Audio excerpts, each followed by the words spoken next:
오늘 하나님께서 주시는 말씀은 민수기 33장 38절에서 56절까지의 말씀입니다. 38장에서 56절까지의 말씀입니다. 그러나 오늘은 50절에서 56절까지 읽겠습니다. 민수기 38장 50절에서 56절까지 번갈아 교독하겠습니다. 제가 먼저 읽습니다. 여리고 맞은편 요단강가 모압 평지에서 여호와께서 모세에게 말씀하여 이르시되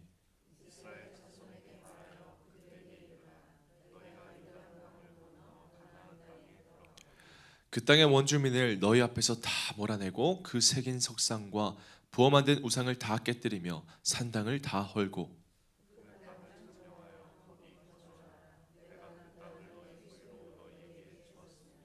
너희의 종족을 따라 그 땅을 제비 뽑아 나눌 것이니 수가 많으면 많은 기업을 주고 적으면 적은 기업을 주되 각기 제비 뽑은 대로 그 소유가 될 것인즉 너희 조상의 지파를 따라 기업을 받을 것이니라.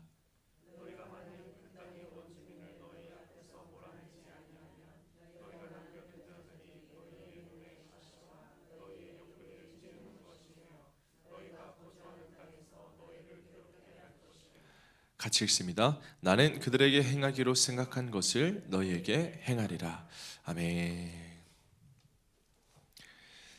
이스라엘 백성들이 40년의 광야 여정을 마무리하고 가나안 땅 앞에 섰습니다.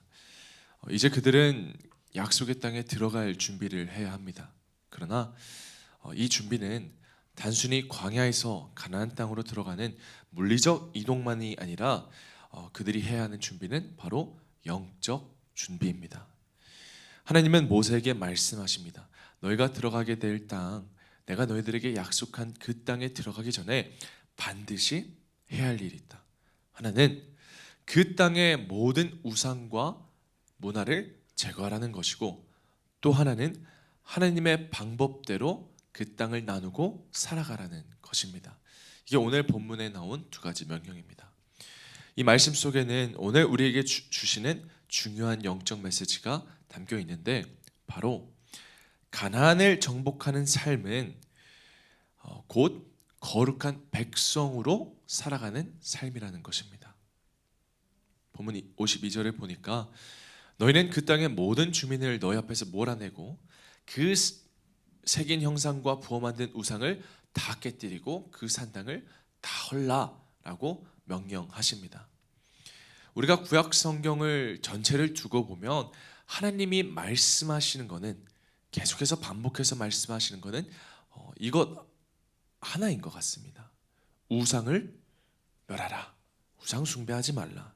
우상을 뿌리째 제거하고 그들과 공존하지 말고 그들의 문화에 물들지 말고 그 땅의 죄악을 완전히 몰아내라는 것입니다. 여러분, 이것은 단순한 가나안 정복의 명령이 아닙니다. 영적인 정결의 명령입니다. 우상이란 무엇입니까? 우리 마음속에 하나님보다 더 크게 생각하는 것, 하나님보다 더 크게 자리 잡고 있고 더 소중하게 여기고 더 의지하고 더 따라가는 것이 나의 우상입니다. 우상은 죄입니다. 죄는 우리가 남겨두면 결국 우리의 심령을 갉아먹고 우리의 삶을 무너뜨립니다. 그래서 하나님께서 말씀하시는 거죠. 남겨두지 말라. 타협하지 말라. 회색 지대를 만들지 말고 완전히 제거하라. 그래서 가나안을 정복하라는 명령은 단순한 전쟁의 명령이 아닙니다. 바로 그 땅에서 있을 불신앙적인 요소, 세속적인 욕망을 이겨내라는 것입니다. 가나안 정복은 그래서 자기 자신을 정복하라는 것입니다. 우리 안에 있는 두려움과 의심과 게으름과 교만과 자기중심성, 내가 원하는 이 모든 것들을 꺾지 않고는 가나안을 정복할 수는 없습니다. 이스라엘 백성들은 그 모든 것을, 이 우상을 결국 자신들의 정체성으로 싸워야 했습니다. 그들은 이제 광야의 노예가 아닙니다. 하나님 나라의 백성입니다. 그 땅에서 살아가는 사람들은 세상과 구별된 자들이어야 하기 때문입니다. 사랑하는 성도 여러분, 우리도 마찬가지입니다. 나는 하나님의 자녀다. 이 정체성이 우리가 겪게 되는, 마주하는 영적 전투에서 승리의 무기가 되기를 예수 그리스도 이름으로 부탁드립니다. 정체성이 흔들리면 죄에 무너지지만 정체성이 분명하면 죄를 이겨낼 수 있습니다. 오늘 본문에서는 또 하나님은 가나안 땅을 제비 뽑아 지파별로 나누라고 말씀하십니다. 이것 또한 단순한 행정 지침이 아닙니다. 이런 말씀 하나하나에는 하나님의 분배 원칙과 하나님의 질서와 하나님의 주권을 의미하고 있습니다. 하나님은 사람의 판단이나 계산이 아니라 하나님 당신의 방법으로 공평하게 나누십니다. 많이 가진 자도 적게 가진 자도 불평할 수가 없는 것입니다. 모든 것이 하나님의 손에 달려있기 때문입니다. 우리 삶도 마찬가지죠. 내 삶에 주어진 목은 하나님이 주시는 것입니다. 억울해 보여도, 이해할 수 없어도 하나님을 신뢰한다면 그 길은 반드시 축복이 됩니다. 하나님은 지금도 공평하게 은혜로 정결한 자에게 축복을 나눠주시고 계십니다. 오늘 본문은 마지막으로 하나님의 경고를 기록하고 있습니다. 가나안 땅에 들어가서 그 땅의 주민을 몰아내지 않으면 그들이 결국 너희 눈에 가시와 옆구리에 찌르는 것이 돼서 너희를 평생 괴롭힐 것이다. 이 말씀은 너무나도 현실적입니다.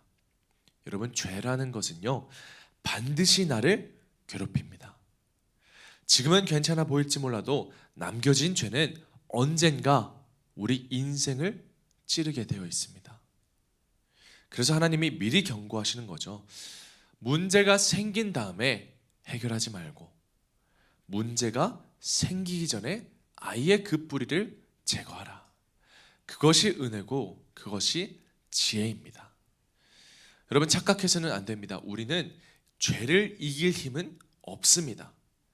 그래서 죄와 맞서 싸우려고 고군분투하는 게 아니라 죄의 유혹이 있다면 그 자리에서 떠나야 하는 거죠.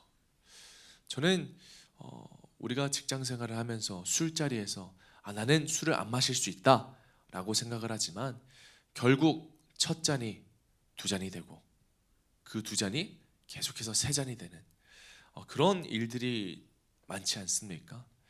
죄는 이겨내는 게 아닙니다. 그 자리를 떠나야 합니다. 그 습관을 끊고 그 환경에서 벗어나야 합니다. 그래서 떠나는 것이 이기는 것입니다. 끊는 것이 자유입니다. 사랑하는 우리 꿈의 성도 여러분, 가나안은 단지 정복의 땅이 아니라 하나님의 백성으로 살아가는 거룩한 자리입니다. 오늘 우리도 하나님이 약속하신 이 가나안 땅으로 매일을 향하고 있습니다. 그래서 우리의 삶에도 영적인 정복이 필요합니다. 그것은 누군가와의 전쟁이 아닙니다. 바로 나 자신과의 싸움입니다. 그 땅에서 승리하려면 우상을 제거하고 자신을 정복하고 하나님의 손길을 신뢰하며 죄와 타협하지 않는 삶을 선택해야 합니다. 저는 오늘 아침 그 결단이 여러분 안에 세워지기를 축복합니다. 믿음으로 완전히 정복하시고 완전히 순종하십시오. 하나님의 은혜가 그 길 위에 반드시 세워질 줄 믿습니다. 오늘도 말씀 생각하면서 같이 기도하겠습니다. 사랑의 하나님, 오늘도 우리에게 말씀으로 깨닫게 하시니 감사합니다. 가나안을 향해 나아가는 우리의 삶 가운데 죄와 타협하지 않게 하여 주시고 우상을 제거하고 우리 스스로를, 자기 자신을 먼저 정복하는 믿음을 주시옵소서. 하나님의 자녀로 구별된 백성으로 살게 하시고 하나님의 공평하신 손길을 신뢰하며 끝까지 순종하는 삶을 살아가게 되는 그런 믿음의 소유자가 다 되게 하여 주시옵소서. 감사드리며 이 모든 말씀 예수 그리스도의 이름으로 기도합니다. 아멘.